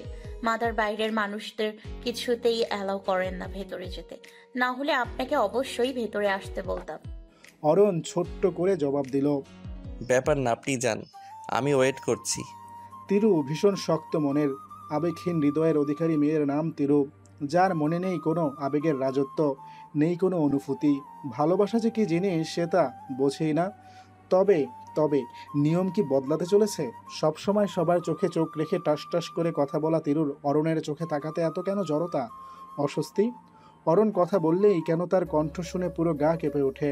কি আশ্চর্যজনক ব্যাপার! অরণ ভারী মেপে মেপে কথা বলা মানুষ, মুখশ্রী জুড়ে তার নয়মীয়তা, আলাদা এক শীতলতার রাজ রয়েছে মুখশ্রীতে। নমনীয়তা থাকলেও কণ্ঠস্বরটা কেমন ভারী ভারী, কানে লাগে, বুক দুরু দুরু করে কাঁপে। আর তিরুর ভীষণ পছন্দের চোখের দৃষ্টি, হ্যাঁ, আলাদা কিছু তো আছেই ছেলেটার চোখে, একদম আলাদা। অরণের চোখটা যেন বিরাট এক সমুদ্র, সমুদ্রের মাঝে বিস্তর করা কালশিটে মণি, যেন দিঘির জলে ভেসে বেড়াচ্ছে এক শুভ্র শাপলা। তিরু চট জলদি ফ্রেশ হয়ে তৈরি হয়ে নিল। Normal get up, navy blue রঙের জিন্সের সাথে সাদা রঙের কুর্তি, লম্বা চুলগুলো উঁচু করে ঝুঁটি করেও ফোন হাতে তুলে ছুটল। ইতিমধ্যে 10 মিনিট লেট। লোকটা কি ভাবে কে জানে। অরণ হাঁটছিল, পদচারণকালীন তিরুকে দৌড়ে আসতে দেখে ভ্রু কুঁচকাল, এগিয়ে গিয়ে বলল, আস্তে থামুন, ছুটছেন কেন? তিরু তপ্ত শ্বাস ফেলল। অনেক বেশি অপেক্ষা করিয়েছি আপনাকে, তাই না? না, কে বলেছে? মাত্র 5-10 মিনিট হয়েছে। আমি তো ধরে রেখেছিলাম আপনার কমপক্ষে 20 কি 25 মিনিট লেট হবে। এতটা এক্সট্রা টাইম ধরে রাখার কারণ? অরণ মৃদু হাসল। মেয়েদের নাকি তৈরি হতে লেট হয় একটু, তাই আপা আসার সময় বলে দিল। তিরু এ ব্যাপারে আর কথা বাড়ালো না, অন্য প্রসঙ্গে চলে গেল। আপনার যে 3 বোন আছে তারা আপনার সাথে প্যারিসেই থাকেন? অরণ ভরাট কণ্ঠে জবাব দিল, না, ওরা বাংলাদেশেই থাকে। যার কথা বলেছি তিনি আমার ফুফাতো বোন হন। ও আচ্ছা। কথা বলার কোনো টপিক না পেয়ে তিরু চুপ হয়ে গেল। অরণও আর কথা বলল না, বলা বাহুল্য ইচ্ছে করেই যেন চুপ। তিরু কিছু বললে স্বল্প করে উত্তর দিয়ে নির্বাক রূপে ফিরে যাচ্ছে। তিরুর কেন যেন খারাপ লাগলো খানিক। অরণ কি তাকে এড়িয়ে যেতে চাচ্ছে? মেট্রোতে উঠে দুজন দু প্রান্তে বসলো। একসাথে সিট না পাওয়ার দরুন একত্রে বসার সুযোগটা হলো না। তিরু দূর হাতে মাঝে মাঝে অরণের পানে দৃষ্টি ফেলছে। কেন যেন অরণের প্রতি তাকাতে তার ভালো লাগছে। অথচ নিষ্ঠুর ছেলেটাকে দেখো, একটি বারও তার দিকে তাকালো না। তিরুর তাতে অবশ্য বিশেষ কোনো হেলদোল নেই। পৌঁছাতে লাগলো 20 মিনিট। দরজা দিয়ে প্রবেশ করতেই তিরুর মাথায় বৃষ্টির মতো ঝড় ছড়িয়ে পড়ল গোলাপের পাপড়ি। তিরু চমকালো, তাকালো অরণের পানে। অরণ কণ্ঠের খাদ নামিয়ে বলল, কিছু মনে করবেন না, আমার ভাই বোনদের পাগলামি ছিল এটা। তিরু তৎক্ষণাৎ ব্যতিব্যস্ত হয়। আরে না, আশ্চর্য তো, কিছু মনে করতে যাব কেন? আমি বরং দারুণই খুশি হয়েছি। তিরুর কথা শেষ হতে না হতেই সমস্বরে চেঁচালো এক ঝাঁক মানুষ, ওয়েলকাম টু হোম ভাবি। সবাই ছুটে এলো। লহমায় ভাব জমিয়ে ফেললো তারা তিরুর সাথে। নিজেদের আদুরে কথা, স্নেহাশিস আচরণে তিরুকে মুগ্ধ করে ফেলল। ক্ষীণ সময় বাদে সকলকে ঠেলে সম্মুখে এলেন মাঝ বয়সী নারী, যাকে ধরে ধরে আনছে অরণ। তিনি এসেই তিরুর গালে চেপে ধরে বললেন, কি মিষ্টি বউ রে, মাশাআল্লাহ, আমার আরণ তো সাক্ষাৎ হিরে পাইছে। তিরু বুঝলো ইনি অরণের ফুপি। ও চট জলদি উঠে দাঁড়িয়ে নম্র গলায় সালাম দিল। অরণের ফুপি শাহেদা সবাইকে রুম থেকে বেরিয়ে যেতে বললেন। তিরুর সাথে কথা বলতে চান একা।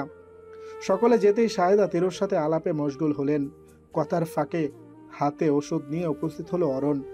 চিন্তিত গলায় প্রশ্ন করল, তুমি সকালের ওষুধ খাওনি কেন ফুপি? শাহেদা হাসলেন। মনে থাকে না তো বাবা, দে দেখি, এখন খাই। এমন অনিয়ম করলে কিভাবে হয় ফুপি? রোগ সারবে এমন অনিয়ম করলে? শাহেদাকে ওষুধ খাইয়ে অরণ চলে গেল। যাওয়ার পূর্বে স্থির চিত্তে বসে থাকা তিরুকে এক ঝলক দেখে তবেই বেরোলো রুম থেকে। আমাদের পরিবারের ছেলে খুব কম হয়, খালি মেয়েই বেশি। 10 বছর আরণ একমাত্র ছেলে হয়। সবাই আদর করে লাঠে উঠায়া রাখতাম, কিন্তু ওর সুখ মনে হয় ওর 18 বছর পর্যন্তই কপালে লেখা ছিল। ভাবি যে ওদের ইতিম করে রেখে যাওয়ার পর শুরু হলো দুর্দশা। ছেলেটার স্বপ্ন ছিল ইঞ্জিনিয়ার হওয়ার, সায়েন্স নিয়ে এইচএসসি, কত ভালো যে রেজাল্ট করলো, কিন্তু সব কিছু তখন শেষ। একের পর এক বড় বড় দুর্ঘটনা আসতে থাকলো ওর জীবনে। সব কিছু সামলায়ও ও নিজের পরিবারের দেখভাল করতে শান্ত থেকে আমাদের সাথে হাসি মুখে কথা বলতো, কিন্তু ছেলেটার মনে যে কি আছে তা বুঝি। তুমি ওকে একটু দেখো বৌমা। তিরু মৌন রইল। মৌন রূপে মাথা নেড়ে সায় জানালো কেবল। রাত বাড়ছে, ঘড়িতে 8টা বেজে 30 মিনিট হলো কেবলমাত্র। ব্যাকুল তিরু ঘড়ি থেকে চোখ তুলল। তার চিন্তা এখন রাত বাড়া নিয়ে নয়, এই বাড়িটায় থাকতে তার ভালো লাগছে। বাসাটাকে বড্ড কাছের মনে হচ্ছে, আর এই বাড়ির মানুষগুলো যেন কত আপন, কত কাছের মানুষ তার। অরণের পরিবার চমৎকার, এটা নির্দ্বিধায় চোখ বন্ধ করে বলে দিতে পারবে তিরু। মা এবং সৃষ্টিকর্তার প্রতি কৃতজ্ঞতায় তার চোখ সজল হয়ে উঠল। আহ, পৃথিবীর মানুষ এত বুঝি ভালো হয়? তিরুর তা জানা ছিল না। তিরু একাকি বসেছে, সবকটা গেল কই? নম্র গোলা, কমল কণ্ঠ শ্রবণ মাত্র তিরু মাথা তুলে তাকালো। আগন্তুককে দেখে একগাল হাসলো ও তারপর কিছুক্ষণ অভিযোগের সুরে বলল, দেখো না অদিতি আপু, এতক্ষণ একদমই একা ছাড়ছিল না, আর এখন আসছি বলে সব কয়টা হাওয়া। ওরা গেল কোথায় বলো তো? অদিতি লম্বা পা ফেলে তিরুর নিকট এলো, বসলো পাশে, খানিক রুক্ষ গলায় শুধালো, কি জানি, বেয়াদবগুলো তো এতক্ষণ তোমার পাশে ঘেঁষতেও দিল না, এখন একদম তোমাকে ফেলেই উধাও। বোর হচ্ছিলে না? প্রচুর, ওদের ছাড়া ভালো লাগছিল না। তিরুর ব্যাকুলতার কারণ ছিল এটাই। এ বাড়িতে আছে বলতে অদিতি, শাহেদা, অদিতির 2 যমজ বোন মাসা, তাসরা, আর রইল অদিতির 2 ছেলে মেয়ে 5 বছরের। এরা সকলে লিওকো থাকলেও আজ তিরুর আগমনে তাদের অরণের বাসায় দল বেঁধে আসা। ঘাড় বাঁকিয়ে তাকালো অদিতি পেছনটায়, অতপর কি ভেবে যেন তিরুর হাত মুঠোয় পুরে উঠে দাঁড়িয়ে বলল, চলো তোমাকে তোমার শ্বশুর বাড়িটা ঘুরিয়ে দেখাই, আপত্তি নেই তো কোনো? তিরুর জোরে সোরে মাথা নাড়িয়ে না বলল। হাঁটা ধরল সম্মুখে। ছোট্ট মতন একটা ডুপ্লেক্স বাড়ি, অরণের রক্ত পানি করা টাকায় কেনা এই বাড়ি, এমনটাই বলছিল শাহেদা। বাসাটায় নিচতলায় 4 রুম, উপর তলায় 4 রুম, আর সঙ্গে বিশাল করিডোর। তিরুকে উপর তলায় ঘুরে ফিরে দেখানো হলো, নিচতলায় শুধু রুমের সংখ্যা উল্লেখ করে আর সেদিকে গেল না অদিতি। পদচারণকালীন অরণ সম্পর্কে, বাড়িটা সম্পর্কে, পরিবার সম্বন্ধে টুকিটাকি ধারণা দিচ্ছিল অদিতি। শেষে একদম কর্নারের রুমটার সামনে এসে তিরুকে নিয়ে সেখানে ঢুকলো ও রুমের। হ্যালো বন্ধুরা, কিছু সমস্যার কারণে এই গল্পের বাকি পর্বগুলো এই চ্যানেলে আপলোড করা হবে না। আপনারা যদি এই গল্পের বাকি পর্বগুলো শুনতে চান তাহলে এখনই ভিডিও ডিসক্রিপশন বক্স থেকে আমাদের মনের কথা ইউটিউব চ্যানেলটিতে চলে যান এবং সেখান থেকে শুনে নিন এই গল্পের বাকি পর্বগুলো। আর হ্যাঁ, এই গল্পের 2য় পর্ব কিন্তু ইতিমধ্যে আপলোড হয়ে গেছে, তাই দেরি না করে এখনই ভিডিওর ডিসক্রিপশন বক্স থেকে চলে যান আমাদের মনের কথা ইউটিউব চ্যানেলে এবং শুনে নিন এই গল্পের 2য় পর্ব। ধন্যবাদ সবাইকে। ভিতর তিরুকে বসিয়ে ক্লান্ত গলায় বলল, আর এটা হচ্ছে তোমার স্বামীর রুম, এখন থেকে তোমারও রুম। ঘুরে ফিরে দেখো, আমি একটু নিচে গিয়ে দেখছি ওরা কোথায় গেল, কিছু দরকার হলে ডাকবে। অরণ ওয়াশরুমে গিয়েছে ফ্রেশ হতে, ও এক্ষুনি এসে পড়বে। অদিতি চট জলদি চলে গেল। তিরু থম মেরে বসে। ওয়াশরুম থেকে ঝাপাঝপ পানি পড়ার শব্দ তার কানে এসে বাড়ি খাচ্ছে। কামরা দেখার প্রবল আগ্রহ থাকলেও অরণ রুমে উপস্থিত জানতেই ও স্থির হয়ে রইল। ডানে বামে তাকালো না অবধি তার অস্বস্তি হচ্ছে। অরণ আশেপাশে থাকলেই তার এই অস্বস্তির পরিমাণটা দ্বিগুণকার ধারণ করে। কে জানে কি আছে লোকটার মাঝে। সর্বদা সবার চোখে দৃষ্টি ফেলে চটাস চটাস কথা বলে তিরু, আর তাকাতে পারে না এই মানবের চক্ষুদ্বয়ের মাঝে। দৃষ্টি মেলাতে পারেই না। ক্যাটক্যাট একটা শব্দ হলো। সোফাতে শটান হয়ে বসে থাকা তিরুর মাথা তুলল। তৎক্ষণাৎ দৃষ্টি বিনিময় হয় অরণের সাথে। অপ্রতিভ দুজনেই। তিরু চট করে উঠে দাঁড়ালো। স্বীকারোক্তি দেওয়ার ভঙ্গিতে আমতা আমতা করে বলল, আমি অ্যাকচুয়ালি অদিতি আপুর এখানে বসতে বলবো। তিরুকে থামালো অরণ। কাঁধ থেকে তোয়ালে হাতে নিয়ে এগিয়ে এলো সন্নিকটে। শীতল গলায় শুধালো, আমি তোমার কাছে জানতে চাইনি তুমি কেন এই রুমে এসেছো। এটা এখন তোমারও রুম, আসতেই পারো তিরু, কোনো বাধা নেই। এমন নার্ভাস হওয়ার কিছু নেই, ওকে? অস্বস্তিতে বোধ হয়ে থাকা তিরুকে সেখানে ফেলেই অরণ এগোলো করিডরে, ভেজা তোয়ালে মেলে দিতে। সুযোগ পেয়ে তিরু ছুটে বেরোতে নিতেই ধাক্কা খায় অদিতির সাথে। তিরুকে ছুটতে দেখে ছটফটে গলায় অদিতি প্রশ্ন ছুড়ল, কি হয়েছে তিরু, ছুটছো কেন? তিরু নম্র মস্তিষ্কে দাঁড়িয়ে কণ্ঠের খাদ নামিয়ে ও শুধায়, রুম থেকে বের হচ্ছিলাম আপু, ছুটছি না। অরণ বেরিয়েছে? জি, উনি ব্যালকনিতে। দুজনের কথার মাঝে অরণ এলো। অদিতি তীক্ষ্ণ দৃষ্টিতে তাকায় তৎক্ষণাৎ। অরণের মুখশ্রী পরক করা মাত্রই হতাশা চেপে ধরল মুখবয়বে। অদিতি চিন্তিত হলো, বিড়বিড়ালো, ছেলেটা নিজের মনের ভাব প্রকাশ করতে কবে শিখবে, কবে পেছনে ভুলে সামনে আগাবে, কাউকে একটুখানি ভরসা করবে। ঘাড় বাঁকালো তিরু, তাকালো অরণের পানে। মূলত অন্তরালে তার কৌতূহলের সৃষ্টি হয়েছে। অরণকে দেখে এভাবে অদিতির মুখবয়ব রেখা পরিবর্তনের কারণটা জানতেই পিছে ফেরা, তবে পিছু তাকাতেই ও খানিক চমকালো। কি আশ্চর্য, অরণের চোখটা অমন লাল কেন? কাঁদলে যেমন মানব চক্ষুদয় অশ্রু ত্যাগ করতে করতে চোখের সাদাতে অংশ লাল করে তোলে, ঠিক তেমনই লাল হয়ে অরণের দুই চোখ। তিরু ভাবল, অরণ কেঁদেছে কি? কেন কেঁদেছে? পরক্ষণে অরণের মুখশ্রী ভাব দেখে নিজ ধারণা বদলালো সে। এমন লোকের পক্ষেও কাঁদা সম্ভব কি? ওহো, অদিতি দীর্ঘশ্বাস ফেলল। থাক তুই, তিরুকে নিয়ে নিচে গেলাম। জায়গাটা ছেড়ে আসার পূর্বে ওরা দুজন অরণের ভারী কণ্ঠের জবাব শুনতে পেল। আমি এখনই আসছি, রাত হয়ে যাচ্ছে, তিরুকে হোস্টেলে দিয়ে আসবো। লহমায় অরণ তোড়জোড় শুরু করলো তিরুকে হোস্টেলে রেখে আসার জন্য। শাহেদা রাগারাগি করলেও বিষয়টা পাত্তা দিল না অরণ। তিরু বিদায় নিল সকলের থেকে। অরণ তার বন্ধুর গাড়ি নিয়ে এসেছে তাকে হোস্টেলে রেখে আসতে। মেট্রোতে তিরু কমফোর্টেবল ফিল করবে না এই ভেবে অরণের বন্ধুর হতে গাড়ি আনা। তিরু সিটবেল্ট লাগাতে লাগাতে প্রশ্ন করল, গাড়িটা আমায় নিতে যাওয়ার সময় আনলেন না কেন? অরণ তাকায় বামে, বলে, কারণ গাড়িটা আমার নয়, আমার বন্ধুর। তিরু অবাক হলো। ও মা, আপনার ফ্রেন্ডের গাড়ি আনলেন কেন? মেট্রোতেই তো যেতে পারতাম। আমার মনে হয়েছে তুমি মেট্রোতে আনইজি ফিল করবে, তাই এই ব্যবস্থা। তিরু চমকালো, চট করে তাকালো পাশে। তাদের মাত্র কয়েক ঘন্টার পরিচয়। এতটুকু পরিচয়ে ছেলেটা এতটা ভাবা শুরু করেছে তাকে নিয়ে, এতটা যত্ন নিচ্ছে। প্রায় তো 1 বছর হতে চললো এখানে আসার পর হতে মেট্রোতে নয়তো বাসেই চলাচল। আনইজি ফিল করব কেন? অরণ এ পর্যায়ে কোনো জবাব দিল না, ফিরে গেল নিজের রূপে। বরাবরের মতো এবারও গায়ে লাগলো তিরুর। লোকটাকে প্রশ্ন করলেই এক পর্যায়ে এসে চুপ হয়ে যায়, আর কোনো প্রতিউত্তর নেই। কেন এমন অরণ? অদিতি তো বলেছিল বড্ড চঞ্চল, এক্সট্রোভার্ট টাইপের ছেলে অরণ। তবে তিরুর নিকটে এলেই কেন এমন নিঃশব্দতা? কাঙ্ক্ষিত স্থানে আসতেই তিরু গম্ভীর গলায় জবাব দিল, থামুন, এখানেই নেমে যাব। অরণ প্রশ্ন করল, কিন্তু তোমার হোস্টেল তো আরো সামনে। কিন্তু আমি এখানেই নামতে চাই। গাড়ি থামলো। সিটবেল্ট চট জলদি খুলে নেমে পড়ে তিরু। পা বাড়ায় দ্রুত গতিতে। পেছন থেকে হুট করেই ডাক পড়ে তার, তিরু একটু দাঁড়াও। তিরু দাঁড়ালো। ভাবলো এই হয়তো অরণ তাকে সরি বলে দুঃখ প্রকাশ করে তার জিজ্ঞেস করা সকল প্রশ্নের উত্তরের জবাব দিবে, কিন্তু না। তিরুকে হতাশ করে অরণ বলল, তিরু, তুমি এখন আমার স্ত্রী, তোমার প্রতি একটা দায়িত্ব আছে আমার।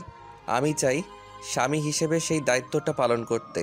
তুমি রেস্টুরেন্টের চাকরিটা ছেড়ে দাও, আমি আলিশান জীবনযাপন করব, আর আমার স্ত্রী কষ্ট করে রেস্টুরেন্টে জব করে নিজের ভরণ পোষণ চালাবে।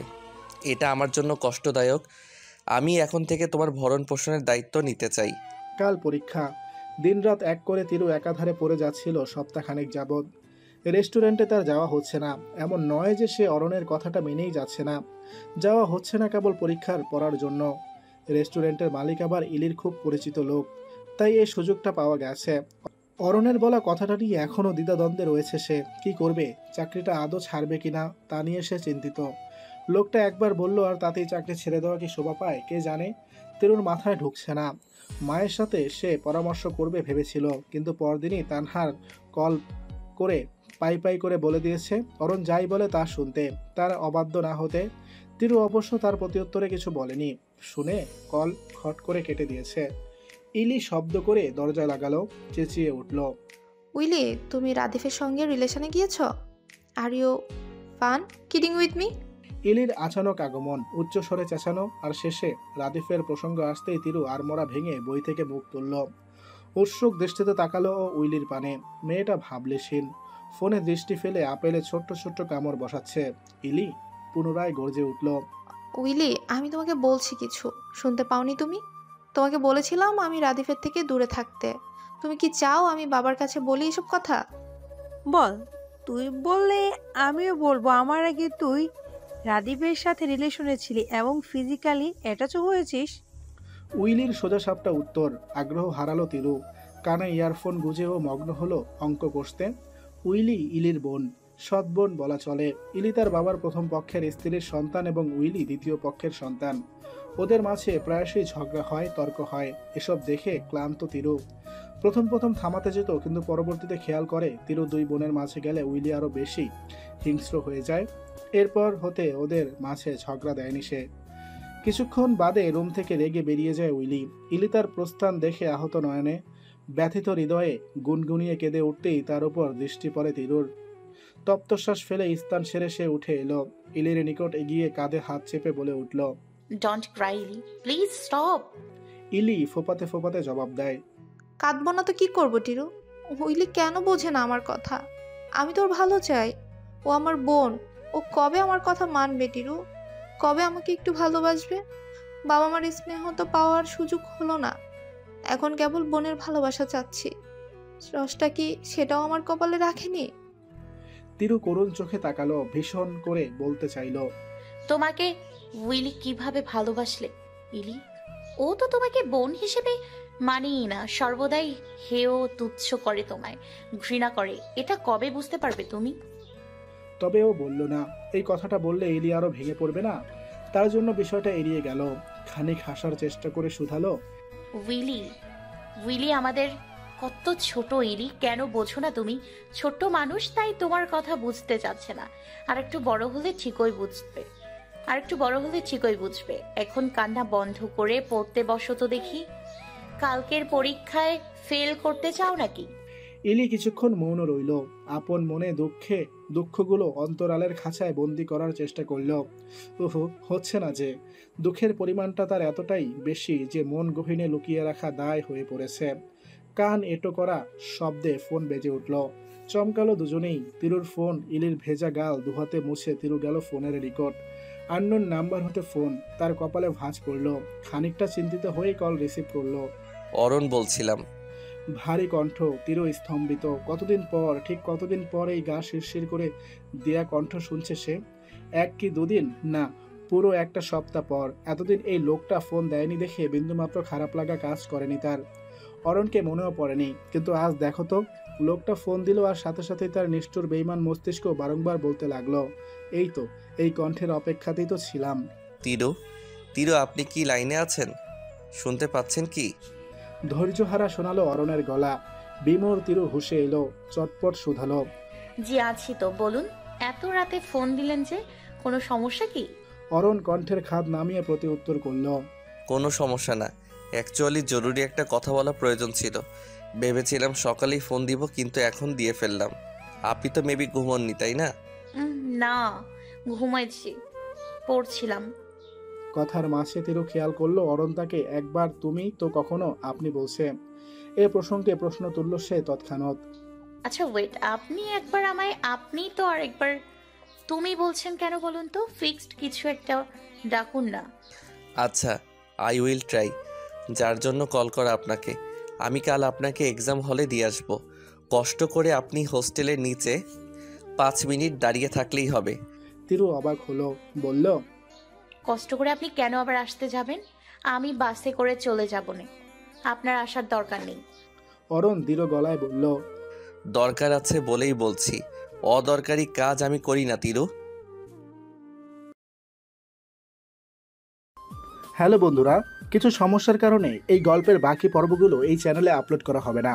আপনারা যদি এই গল্পের বাকি পর্বগুলো শুনতে চান, তাহলে এখনই ভিডিও ডিসক্রিপশন বক্স থেকে আমাদের মনের কথা ইউটিউব চ্যানেলটিতে চলে যান এবং সেখান থেকে শুনে নিন এই গল্পের বাকি পর্বগুলো।